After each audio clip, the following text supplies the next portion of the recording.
Hello, this is John Robles. I'm speaking with Mr. Franklin E. Zimring. He's a William G. Simon Professor of Law and a Wolfen Distinguished Scholar at the University of Berkeley Law School in California.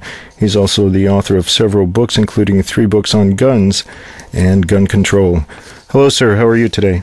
I'm fine, thank you. Thank you for agreeing to speak with me on such short notice. Looking at the tragedy that happened in Aurora, Colorado, you're an expert in gun control. Why do you think there have been so many, or why are there so many of these mass shootings in the United States? As to why, in your opinion? To begin with, it's a big country, and of course, mass killings are not something that is a monopoly of the United States. Probably the worst of them in the last 5 years was in Norway, of all places, and Scotland and Australia and Canada have had isolated instances.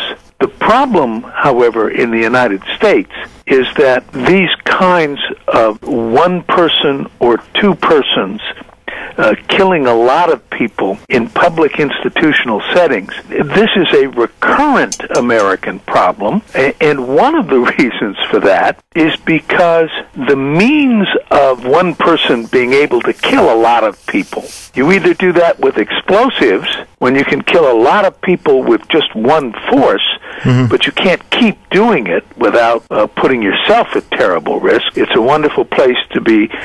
You can be a suicide bomber, but if you're going to do it on a hit-and-run basis, you can only do it once. Guns, however, you can keep repeating attacks, and one person plus an awful lot of guns equals the capacity to destroy an awful lot of people. So I don't think we have more dangerous and disordered people in the United States proportionally, but we have tens and hundreds of millions of guns, and when you put the guns together with the disordered people, what you have is a persistent vulnerability. You cannot sort of isolate your public institutions and make them gun-proof with so many guns unless, and there's one place that we have made safe, unless you really try and impose tremendous security. Do you think the level of availability and the ease of the obtainment of guns in the United States has, do you think that's a serious problem? We don't have any more guns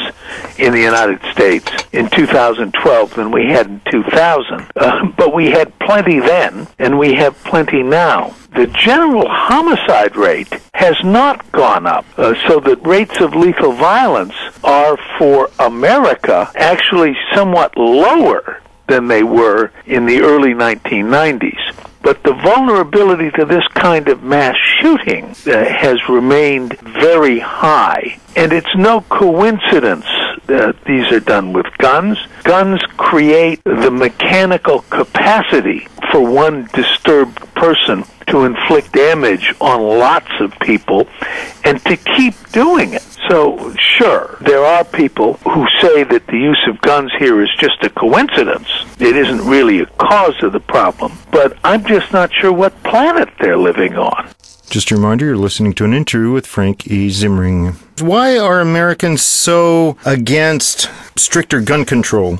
Well, that's an interesting question, and it turns out that a majority of Americans actually favor most kinds of gun control. Well, if a majority of Americans favor it, and if we're living in a democracy, how come we can't pass good gun laws? The reason there is an interesting combination of two things. Number one, a minority of Americans, maybe 25, 30, 35%, oppose gun control. They think that the more guns they have, the more they're going to be able to protect themselves against not only bad people, but bad governments. But that's a minority of the population. But they care a lot. They are intensely motivated as a minority, and the 65% of Americans who really would favor more gun controls generally don't care a great deal about it. That is to say, it's one of 50 different issues that they care about. The minority is politically in a situation where they're going to punish people who attempt to support gun control, and the majority doesn't care much, and so doesn't make the issue a salient one that people who are running for office have to pay attention to.